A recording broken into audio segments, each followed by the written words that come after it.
Bonjour à tous et bonjour à toutes et bienvenue dans le port de Sentikos. Bienvenue au Perse, le HMAS Perse, alors que oui, on voit une drôle de bestiole qui nage là-bas.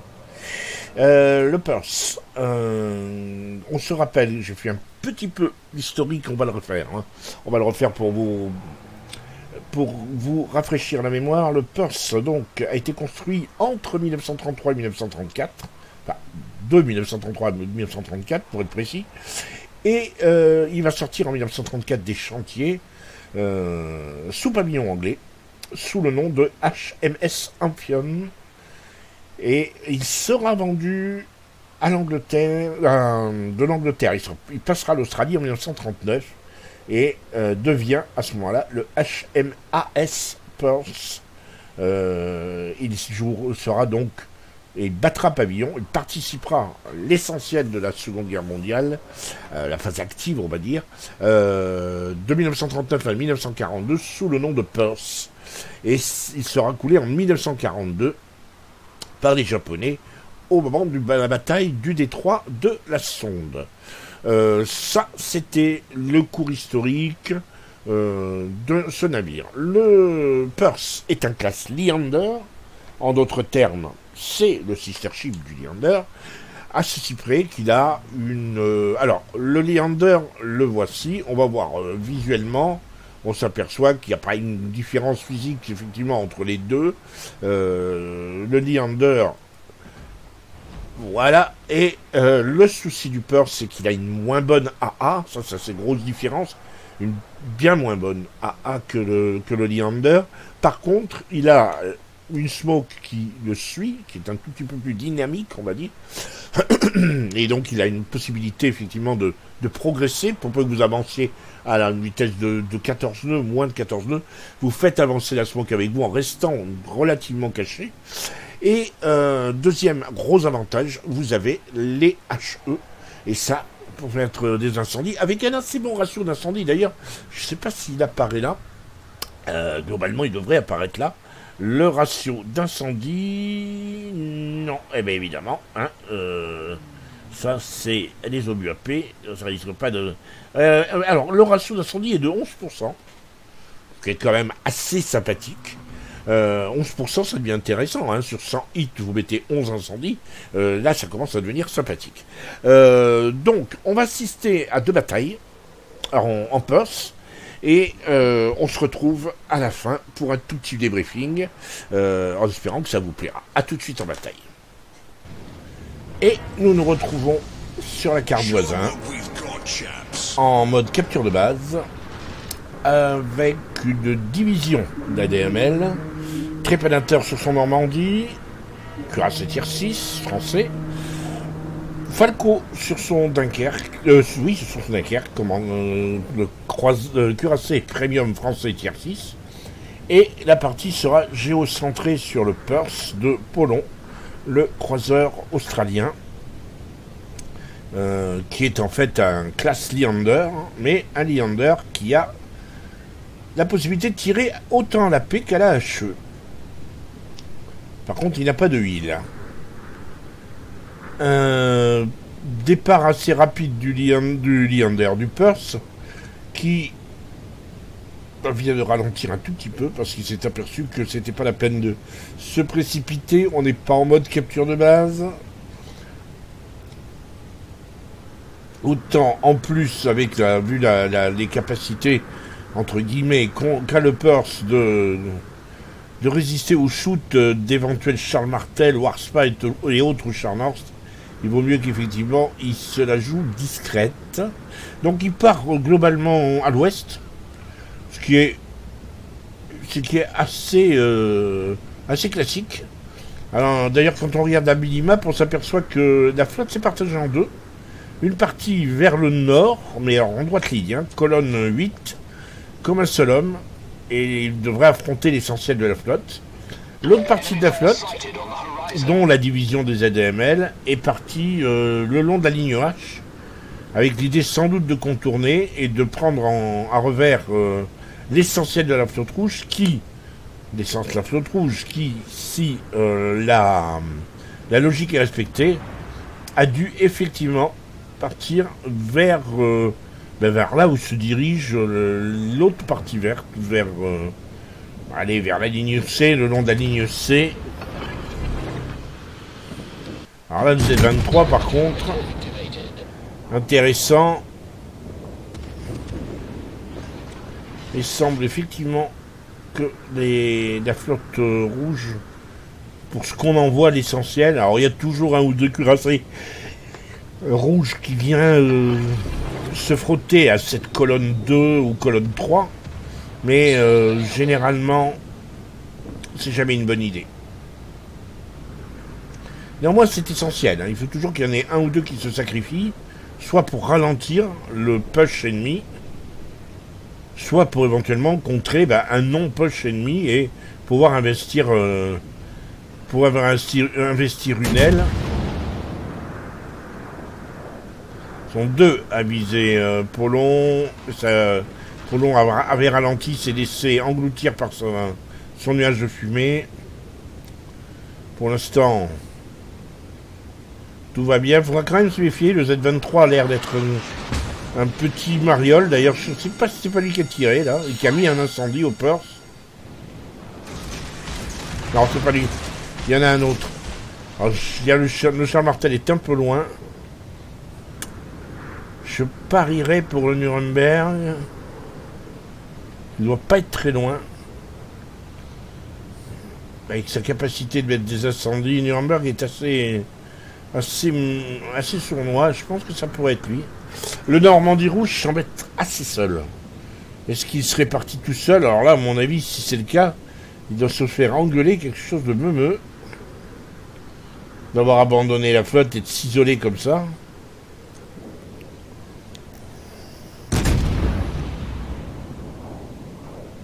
D'autant qu'il va se retrouver devant les deux cuirassés de la division de Polon. Et torpille au but, et voilà. C'était un Akizuki. C'était l'Akizuki. Alors là, c'est un gros coup parce que c'est le destroyer japonais le plus redoutable, le gunboat. Et voilà, le Normandie à son tour s'est fait couler. Ils viennent de perdre 2 pièces maîtresses de leur capacité de nuisance, les rouges. Il y a franchement de quoi être vert, quoi. C'est le Galante qui a coulé le Normandie, a terminé le Normandie, qui a dû être passablement entamé par le Normandie de Trépanateur et le Dunkerque de Falco, mais au moins la route est ouverte maintenant vers la base. Il s'agit de partir vers la base. Alors Polon par contre ne semble pas décidé à y aller vers la base. Il va plutôt vers le centre, il va pouvoir prendre faire du spot passif. Je pense que c'est son intérêt. Vous voyez, Pensacola était parti probablement pour aider le Normandie, mais le Normandie a été détruit, il a donc fait demi-tour, et Polon fait du spot passif.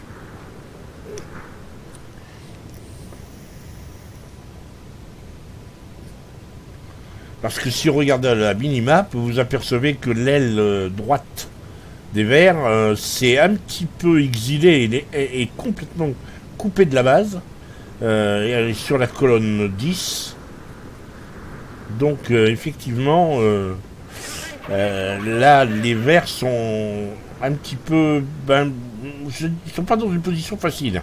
Il aurait mieux valu, plutôt que d'essayer de contourner, peut-être mieux valu refaire demi-tour pour... c'est risque de tomber sur des cuirassés, sur au moins 2 ou 3 cuirassés là-bas, appuyés d'un croiseur. Non, ça risque d'être un petit peu difficile pour eux. Polon, lui, visiblement, a décidé de rester non loin de sa base.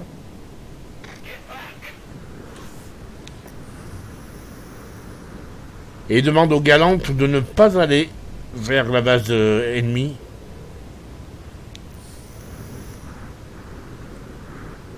Alors, je ne sais pas pourquoi, mais en tout cas, ce qui est certain, c'est qu'il a réussi à convaincre Trépanateur et Falco de faire demi-tour et de revenir. Alors, probablement pour aider, parce qu'il a dû faire le même constat que moi. L'aile droite des Verts est en train de se faire isoler et couper en deux, et il veut aider. Donc, il a demandé à ses deux cuirassés de revenir vers le centre pour pouvoir tirer une fois qu'ils seront à portée. soulager un petit peu, parce que c'est vrai que là, on voit les... Il y a un Mogami qui vient de prendre très cher, le King George, le Nuremberg n'a plus beaucoup de vie, et j'ai vu un croiseur, me semble-t-il, en très mauvaise posture. La Kansuki, oui, dans Cleveland, est quasiment coulé, il ne reste plus que 1400 points de vie, ça y est, il n'y a plus de Cleveland. Donc pour l'instant, petit avantage au vert, mais sur un plan... disons occupement du terrain, je dirais que les rouges sont plutôt bien. Les deux cuirassés de la DML sont un peu inutiles pour l'instant. Le temps qu'ils reviennent, ça changera, mais pour l'instant...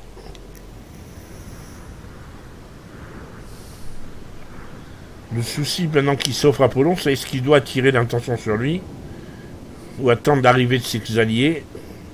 Je pense qu'il réfléchit.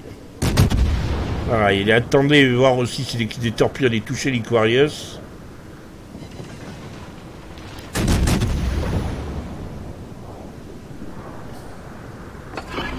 Ah, ça aurait été bien qu'il coule l'Iquarius, mais il ne va pas y arriver.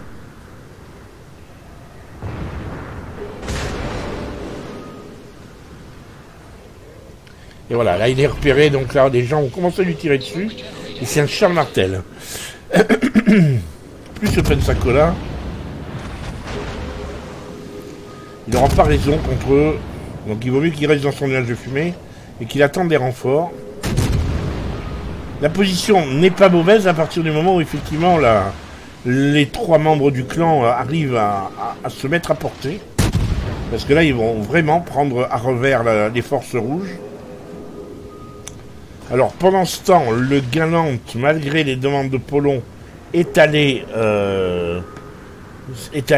caper, et le Z23 est allé lui contester ce cap. Donc on va voir qui va gagner, qui va tuer l'autre. Voilà, Falco a détruit le Leander.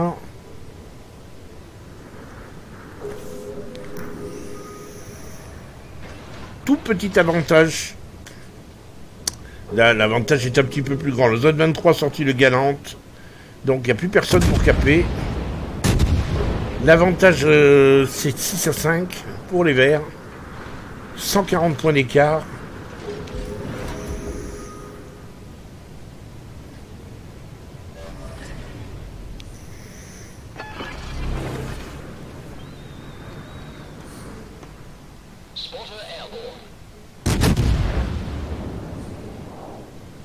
Il commence à tirer évidemment sur le Charnor. S'il pouvait sortir le Gervis, ce serait bien. Bien tiré par contre. Ah, raté.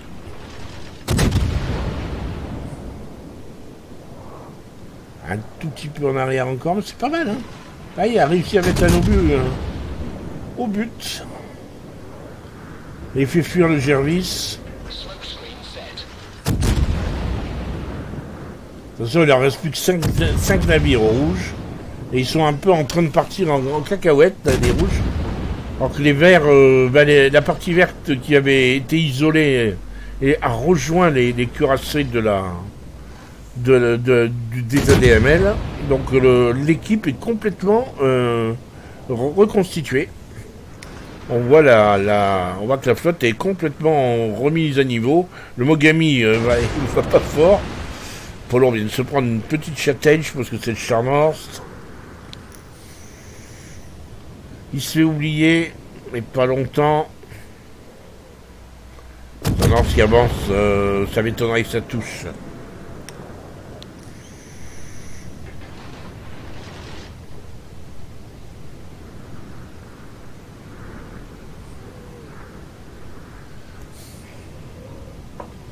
Tout va bien, là. Pour l'instant, 160 points d'écart pour les Verts. Et Polon se dirige vers la base. Plus exactement, il va couper la route du Jarvis vers la base. Attention, Nuremberg, il est plein de peau, lui. Bon, il s'affole pas, il n'est pas encore repéré. Et je doute que Nuremberg avance de trop avec le Normandie qui est sur sa route. Donc Polon ne s'affole pas, plus que ça. Et il va chercher le Jervis. Il y a encore 2 DD hein, chez les rouges. Le Jervis et l'Aquarius.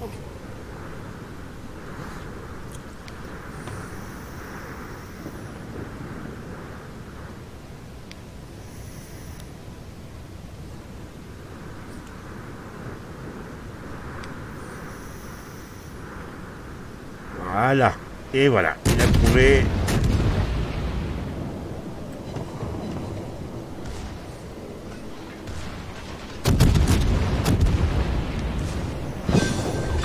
Et deuxième kill. Il va pouvoir rentrer. Il rentre tranquillement dans la base ennemie. Enfin, tranquillement. C'est une façon de parler. Néanmoins, il va pas tarder à... Voilà, il est devenu furtif, on peut plus lui tirer dessus. Sauf à lui tirer à l'aveugle. Mais lui, ça lui satisfait pas, il reste pas dans la base, étonnant. Il reste plus que 2 navires hein, chez les rouges, donc je suppose qu'il a envie de faire des points d'XP.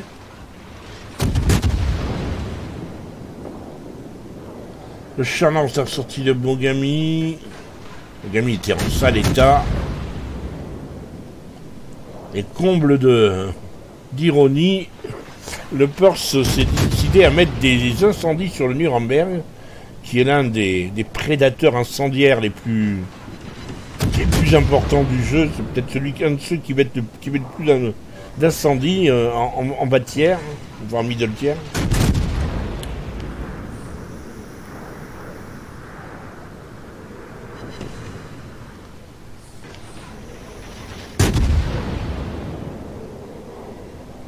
Il est passé à la paix, donc on s'attend à avoir à apparaître peut-être une citadelle. Le Nuremberg est assez fragile.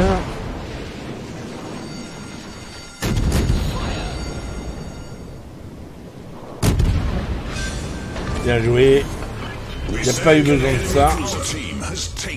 Et maintenant, reste Charnors qui s'enfuit.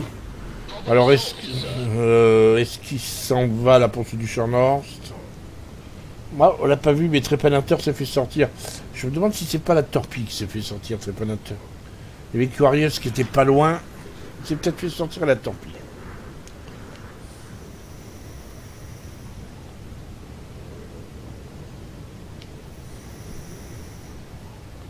Là, la poursuite du Chardon risque de durer un petit peu longtemps.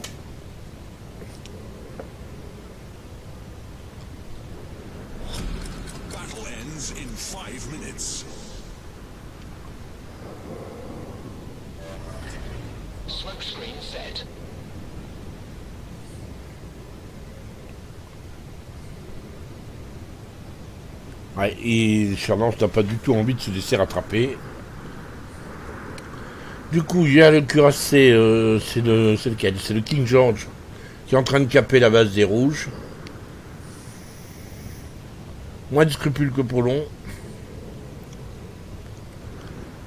Ceci dit, Polon, le temps qu'il rattrape le Charnors pour faire des dégâts. Il reste 4 minutes, ça devrait être bon.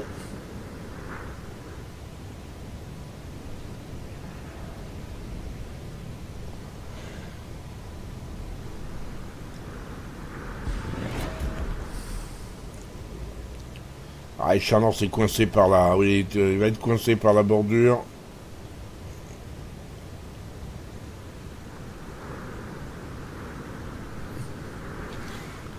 Quasiment... Polon n'aura joué qu'à la HE dans cette partie. Quasiment. Hein. On va tenter de mettre un incendie, ce qui serait bien.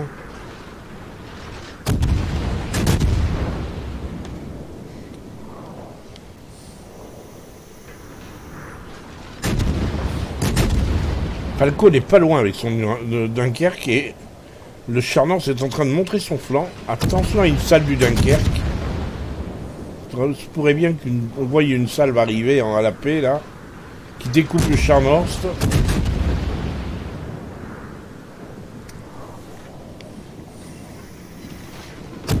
Ouais, on a vu la salve passer, mais le Charnors avait tourné juste à temps.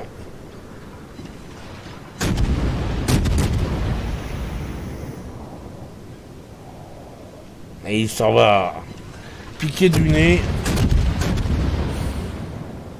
avec la très nette idée d'aller sur une autre map. Et pour l'instant, Plomb accumule des incendies. Il est monté à 45 000. Et voilà, c'est lui qui fait le kill. Bravo. On regarde tout de suite les résultats. 4 kills hein, quand même. 2222 points d'XP. 465 XP libre. Il a fait frappe dévaste en achievement. 46 000 de dégâts, c'est pas énorme, mais pour c'est des dégâts importants. 66 coups au but, 8 incendies, c'est un bon ratio. Une seule citadelle, 4 navires coulés. Il a détecté un navire. Il finit premier.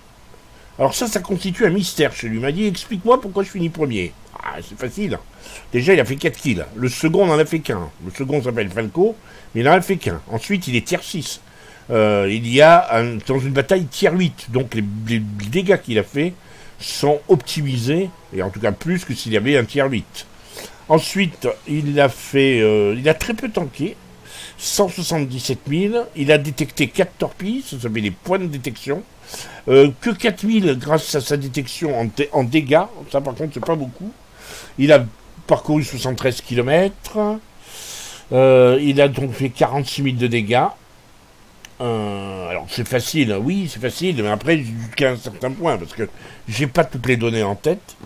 9 000 de dégâts à l'incendie. 12 000 avec 2 torpilles sur 4 quand même. Il a lancé 4 torpilles. Il y en a 2 qui sont arrivés. C'est bien. Un joli ratio. Et on termine avec son commandant qui a fait 3025 points d'XP de commandant. Allez, on enchaîne. Sans transition pour cette seconde bataille. Cette fois-ci, Poulon est en division avec l'Atsuharu de Black Hawks et le Dunkerque de Falco. Il a spawné à l'est de la carte ligne de faille. D'ailleurs, c'est ligne de faille en mode domination. Il donne l'impression de se diriger vers C, en tout cas dans une première intention.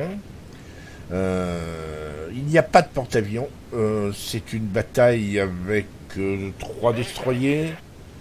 Et, comment dire, on va quand même remettre là. Voilà, 3 destroyers, 5 cuirassés et 3 croiseurs, 4 croiseurs.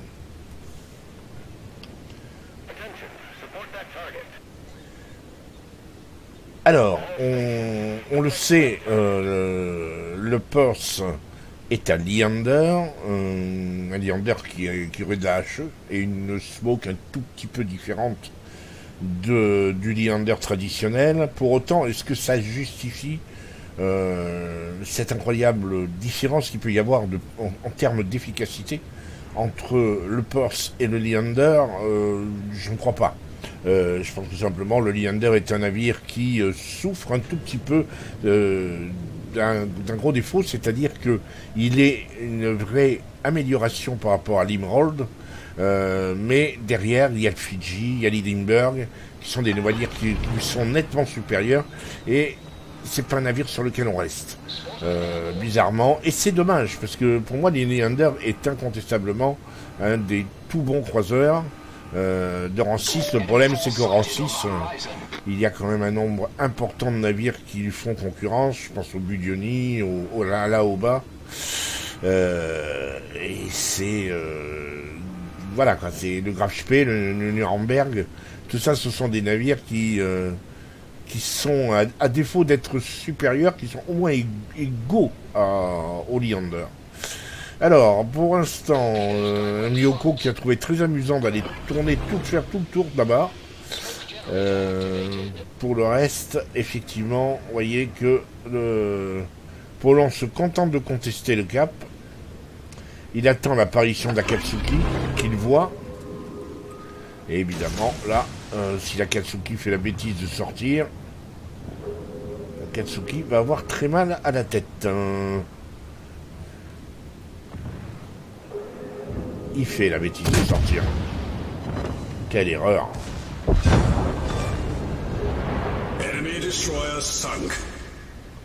Frappe dévaste.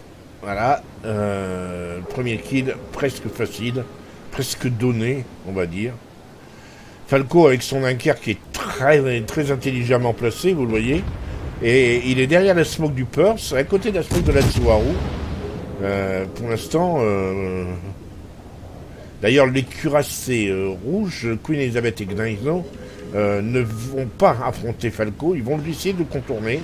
C'est d'ailleurs devenu une sorte d'habitude, stratégiquement, que les cuirassés ne passent plus trop par cet endroit-là, hein, qui séparent leurs forces, puisque là, le Bretagne semble vouloir venir, mais les autres, sans vouloir contourner, c'est une tactique qui paraît intéressante. Il faudra continuer d'analyser. Elle est en train de prendre de plus en plus de l'ampleur. Bon, Falco s'est avancé. C'est vrai qu'il bénéficie plus du nuage de fumée de l'ami Polon. Et heureusement, la Tsuharu de Black Hooks a spoté les torpilles. Ça sauve peut-être la mise à l'ami Polon.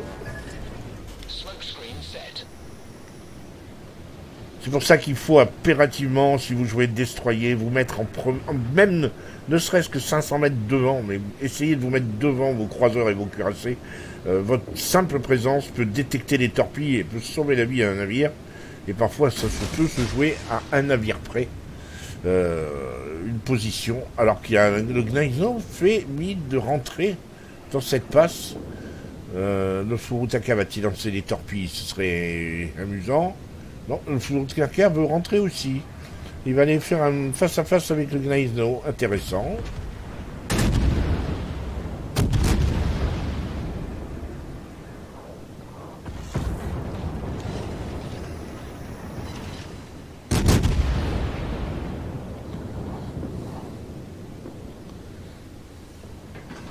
Il est vrai que le Gnaizo n'a pas le choix. Hein. Si vous regardez la minimap, il y a deux cuirassés qui se situent en G et H7 qui sont en train de fermer la porte. Et le Gnaizo ne pouvait pas s'avancer plus. Donc il n'y a qu'une seule possibilité, c'est qu'il qu'il rentre dans cette dans ce goulet. Et il va sortir le Furutaka à la torpille. Les torpilles qui ont été lancées par la Tsuharu, je pense, de Black Hooks. Et là, le Gnaizo risque de prendre cher.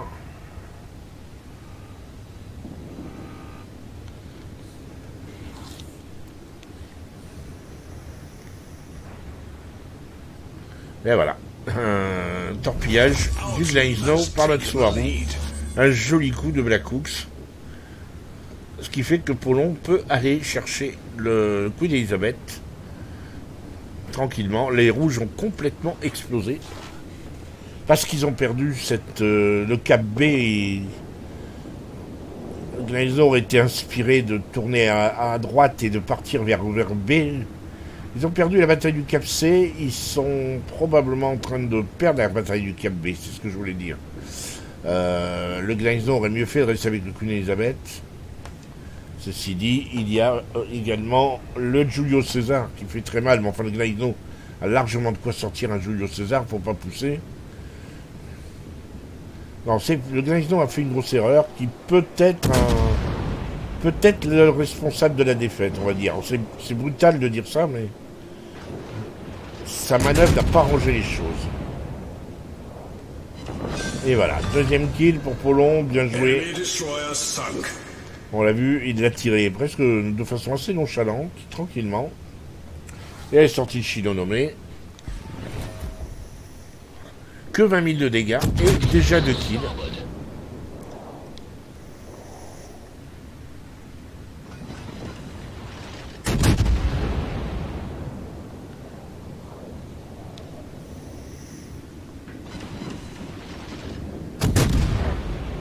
Là, il va se faire plaisir, hein, parce que il va remonter très vite son pool de dégâts, tranquillement. Le Queen Elizabeth ne réagit pas. Je sais pas si... Non, voilà, il y a un incendie. Et ça sent bon le troisième kill. Voilà. À l'incendie. ça fait 3 kills. Et là, il attend le Kongu. Lequel Kongu va devoir d'abord éviter les torpilles de Black Hooks et devoir éviter les coups de canon de Falco qui est en train de sortir de la petite passe avec son Dunkerque. Du coup, c'est bon, il peut y aller. Le Kongu, probablement pas des tourelles tournées de son côté. Et il va être de flanc.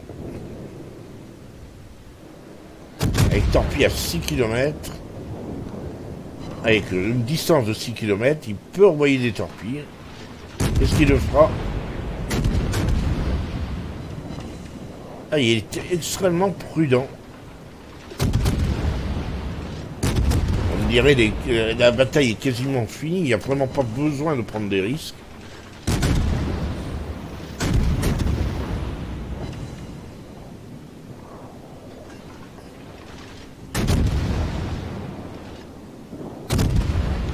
Et voilà, magnifique. Et le quadruplé, en gros, il vient d'obtenir un quasi Kraken, puisque au moment où je tourne cette vidéo, c'est un achievement qui a été rajouté, quadruplé, tout simplement, Kraken -1, en gros, c'est ça que ça veut dire, c'est un petit achievement supplémentaire.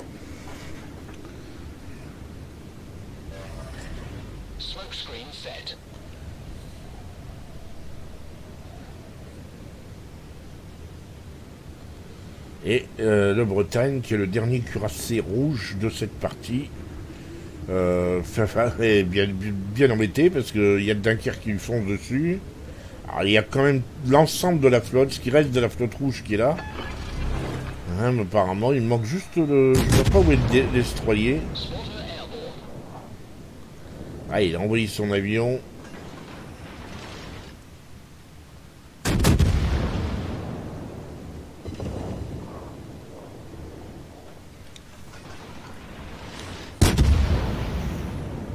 Des parties qui sont incroyablement faciles à commenter. Il n'y a pas grand chose à dire sur ces parties. Elles sont juste à visionner, quoi. Elles sont sympas. Ah, il faudrait qu'il foute un incendie s'il veut faire un Kraken, parce que j'ai l'impression que le Bretagne qui s'est bitché en plus, le pauvre. Voilà. Un incendie, il n'y a plus qu'à. Non, c'est pas pour lui. Polon. C'est Falco qui a fait le Kraken, à mon avis. Non, c'est le Julio César. C'est le Julio César. Là, il tire vraiment à ras de la montagne. Forcément, il y a quelques marmottes qui en prennent plein la tête. Il est repéré, attention, Myoko. Il a la distance, Myoko, il peut lui tirer dessus. Je dis, rendez-vous compte, il a rien tanké. Hein. Il a tanké pour 84 000. Et voilà, fin de la game. Fin de la game. Et on passe aux écrans. Alors, c'est pas un Kraken, c'est un quasi-Kraken. Hein. C'est un quadruplé. Alors, il a fait 4 kills, 84 coups au but, 3189 points d'XP, 664 XP libre, frappe dévaste, et donc quadruplé. 84, c'est d'ailleurs bizarre qu'ils aient pris ce logo, parce que c'est ressemble beaucoup au Kraken, et il faudrait qu'ils choisissent autre chose, que ce soit un peu plus parlant, quoi. 4 navires détruits, 7 incendies, preuve, en 84 coups au but, 7 incendies, ça fait un joli ratio de plus de 12%, c'est assez sympathique. Il finit premier, assez nettement, devant Lilina, qui est pourtant un excellent croiseur de rang 7, donc bravo à lui, 1555 points d'XP de base. En termes de kilomètres d'abord parcourus, 39 km, 39 km, pas énorme. Mais bon, on sait que c'est... Aller engager la bataille sur le point C, c'est un petit peu le lot. Hein. On reste fixé très longtemps à cet endroit-là avant de repartir vers d'autres aventures. Et globalement, on ne fait pas beaucoup de kilomètres. Dégâts potentiels ridicules, 84 000. Personne ne lui a tiré dessus quasiment. C'est impressionnant. Sur les 84 000, il y en a facilement au moins la moitié ça doit être des torpilles, quoi. 9 000 sur la Katsuki, 7 000 sur le Queen Elizabeth, 3 000 sur le Shinonome, 2 000 sur le Kongu, ça c'est ses 4 victimes, 6000 sur le Bretagne, vous voyez que c'est pas des grosses valeurs. 4005 sur le Myoko, qui n'est pas de très très grosses valeurs. 190 coups lancés, enfin tirés, 76 lancés, c'est-à-dire que grosso modo on est un peu moins de 1 sur 2 pour 21 000 de dégâts. Et en termes de. En AP, il a tiré que 16 coups. Il en a mis 8 au but. En d'autres termes, c'est 50%, hein, c'est facile. Torpillage, 8 torpilles lancées, une seule à toucher, 4007. En termes, pas d'inondation, et 5764 d'XP, 5664 points de dégâts à l'incendie. On finit par le fait que son commandant a pris 4061 points d'XP de commandant, sachant que le commandant, lui, n'est pas premium. Voilà, retour sur le Perse, après ce mini Kraken, qui n'en est pas un, mais vous voyez que c'est un navire d'opportuniste, mais c'est un navire qui est extrêmement puissant du fait de son ratio d'incendie, et il y a vraiment moyen de tirer son épingle du jeu. Je pense quand même que c'est presque dommage, j'ai presque de la peine pour le Leander, qui est un peu relégué aux oubliettes à cause du Perse, qui est un splendide navire que j'aime beaucoup jouer moi aussi, mais c'est vrai que c'est dommage pour le Leander parce que le Perse lui fait clairement de l'ombre, il est clairement meilleur que le Leander. Voilà, j'espère que cette vidéo vous aura plu, n'hésitez pas à liker, n'hésitez pas à commenter, on se dit à très bientôt, si vous le voulez bien.